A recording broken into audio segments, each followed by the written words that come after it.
Assalamualaikum warahmatullahi wabarakatuh. Selamat berjumpa kembali anak-anak bersama saya Bu Iva di mata pelajaran Ilmu Pengetahuan Sosial. Apa kabarnya kalian semua? Semoga selalu dalam kondisi sehat walafiat. Amin. Tetap semangat anak-anak ya. Dengan kondisi seperti ini, Bu Iva akan selalu menemani kalian belajar ilmu pengetahuan sosial dengan lebih menyenangkan. Anak-anak, di pertemuan kita yang kedua kali ini, Bu Iva akan mengulas tentang tugas yang pertama kemarin.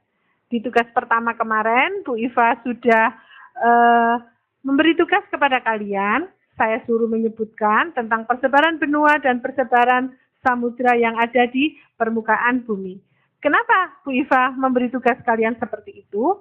Karena itu terkait dengan materi kita di bab yang pertama tentang interaksi antar negara-negara Asia dan negara-negara lainnya yang ada di permukaan bumi ini. Coba kamu perhatikan anak-anak. Perhatikan persebaran peta berikut ini. Tentang benua dan samudra. Merujuk pada pengertian apa itu samudra dan apa itu benua anak-anak. Kalau benua itu adalah sebuah daratan yang sangat luas. Ya, sebuah daratan yang sangat luas, itu benua. Yang di tengahnya adalah merupakan tanah yang kering. Itu adalah benua. Sekali lagi, benua adalah daratan yang sangat luas, yang di tengahnya adalah merupakan tanah yang kering. Sedangkan yang dimaksud dengan samudra, itu adalah air lautan yang mengelilingi sebuah benua. Sekali lagi, samudra adalah air lautan yang mengelilingi sebuah benua. Merujuk pada dua pengertian itu tentang benua dan samudra, maka persebaran benua dan samudra yang ada di permukaan bumi dibagi menjadi berikut ini anak-anak. Perhatikan petanya.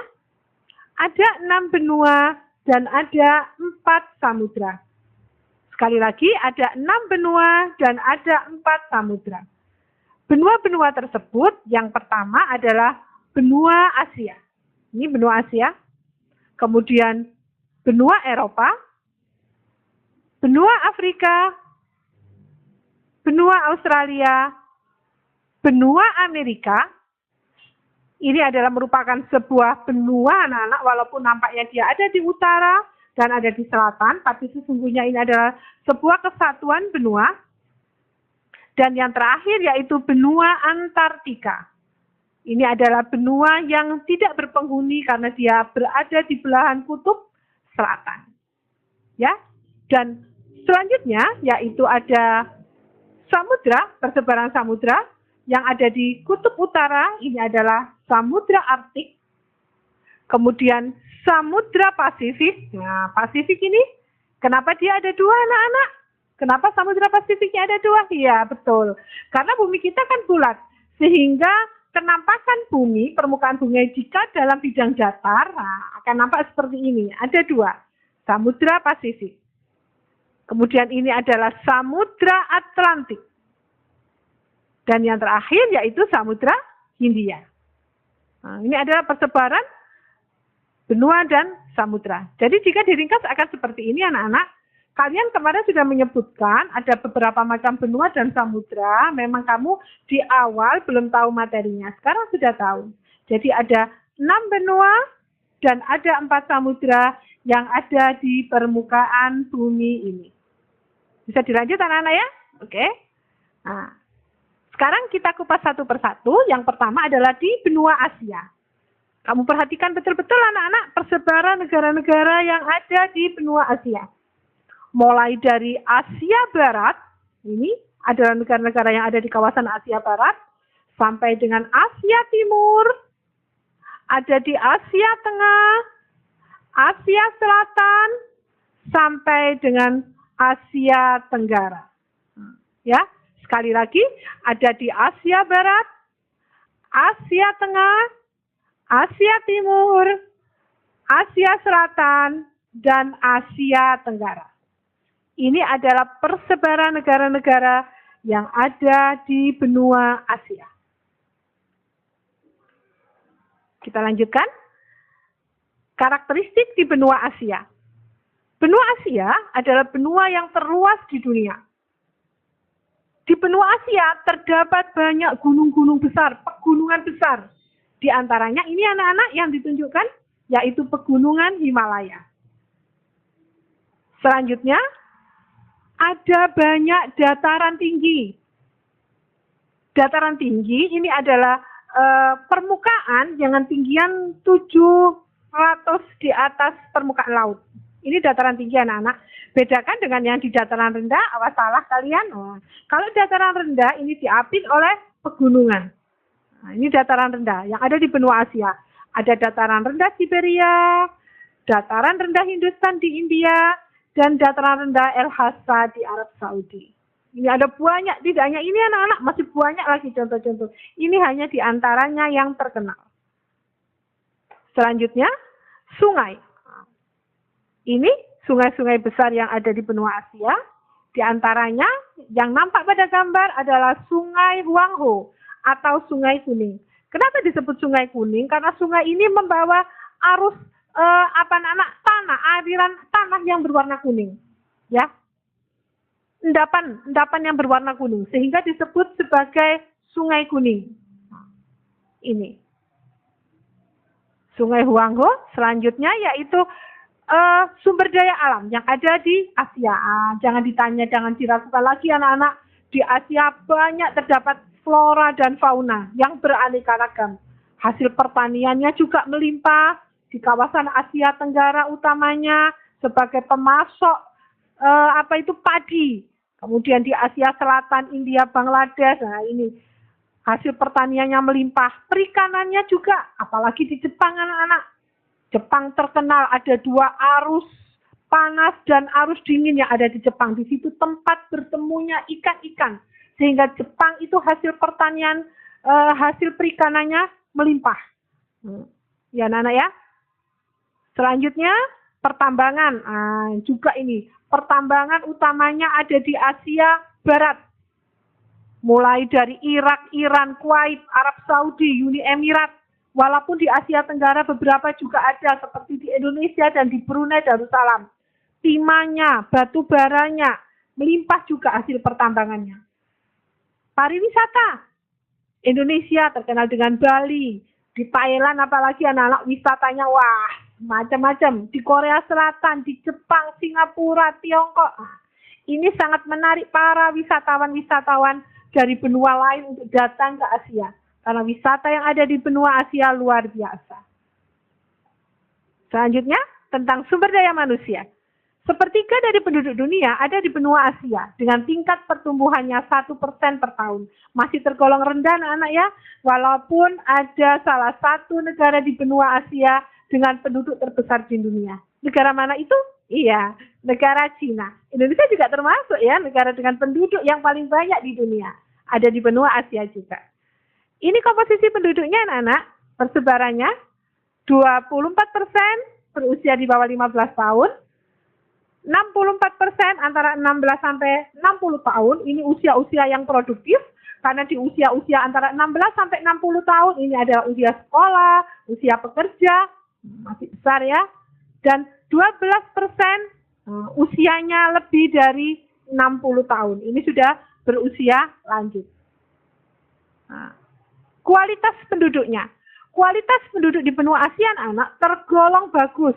Karena di penduduk Asia ada Singapura, ada Hong Kong, ada Korea, ada Jepang, ada Taiwan dengan penduduk tingkat intelijensi, tingkat kemampuan, produktivitasnya yang sangat tinggi. Sehingga kualitas pendidikannya juga sangat bagus di Asia Tenggara. Usia harapan hidup. Usia harapan hidup ini adalah kemungkinan penduduk itu mencapai usia tertinggi, yaitu 72 tahun. Ini usia harapan hidup penduduk Asia. Etnik. Nah, sekarang ras. Karena Asia ini didiami oleh bermacam-macam ras. Intinya ada 3 anak-anak. Ya. Ada ras Kaukasoid, ras Mongoloid, dan ras Negroid dengan ciri-ciri begini.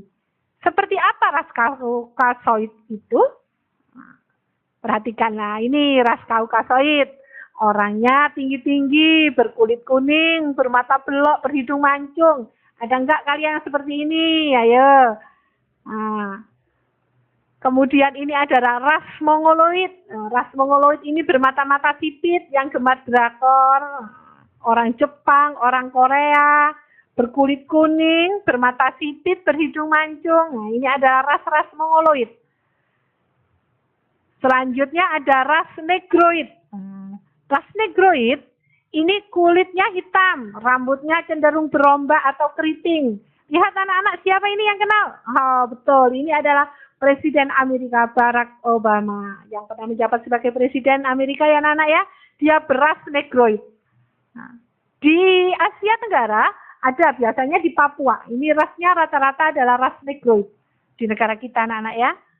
Jadi dari gambar ini ras-rasnya kamu bisa merujuk di ciri-ciri yang ini. Nah, ya Kaukasoid berkulit putih cirinya, Mongoloid kulitnya kuning atau sawo matang, dan Negroid berkulit hitam dari gambar-gambar ini anak-anak. Oke ya?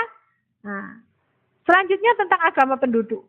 Karena di wilayah Asia Tenggara itu penduduknya beragam, rasnya beragam, maka agama yang dianut oleh penduduknya juga beragam anak-anak. Agama Islam, ada Kristen, ada Hindu, Buddha, agama Shinto yang dianut oleh penduduk Jepang. Menyembah apa anak-anak agama Shinto? Iya, agama Shinto penyembah matahari. Ada agama Tao, ada Konghucu yang rata-rata dianut oleh penduduk Cina. Dan yang terakhir ada juga agama Yahudi. Aliran kepercayaan juga masih ada anak-anak, dinamisme, percaya pada benda-benda berkekuatan gaib. Selanjutnya ada animisme, percaya pada roh nenek percaya pada roh nenek moyang, dan ateisme yang tidak beragama atau tidak mempercayai adanya agama. Karena penduduknya beragam, bahasanya juga beragam, rasnya beragam, bahasanya juga beragam.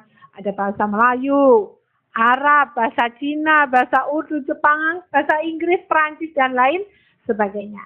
Nah, ini adalah potensi sumber daya manusia penduduk di benua Asia. Pelajari betul-betul anak-anak ya materinya. Nah, sudah diulas secara singkat Bu Iva di dalam PPT ini. Nah, selanjutnya pakai tugas ya, yang ringan-ringan saja. Tugas kalian, kita kembali ke peta. Nah, ini anak-anak tugasnya ringan saja. Kamu pelajari lagi tentang persebaran negara yang ada di benua Asia ini. Seperti yang disebutkan Bu Iva di awal, tugas kalian adalah menggolongkan menggolongkan pembagian kawasan yang ada di benua Asia. Benua Asia itu terdiri dari kawasan Asia Barat, Asia Tengah, Asia Selatan, Asia Tenggara, dan Asia Timur. Tugasnya negara terdiri dari negara mana saja itu. Jadi di kawasan Asia Barat negaranya mana saja, di kawasan Asia Tengah negara apa saja, di kawasan Asia Selatan negara apa, di kawasan Asia Tenggara negara apa, dan di kawasan Asia Timur negara apa. Mudah kan anak-anak? Nah, tugasnya dikasih Bu Iva rentang waktu nanti dikumpulkan sampai jam 1 siang. Karena tugasnya mudah. Tidak perlu waktu untuk lama-lama. Oke? Demikian anak-anak pembelajaran kita pada pertemuan kedua kali ini. Bu Iva harap kalian bisa menyimak dengan baik. Pelajari betul-betul lagi apa yang sudah Bu Iva sampaikan. Stay at home, jaga kesehatan, tetap semangat. Assalamualaikum warahmatullahi wabarakatuh.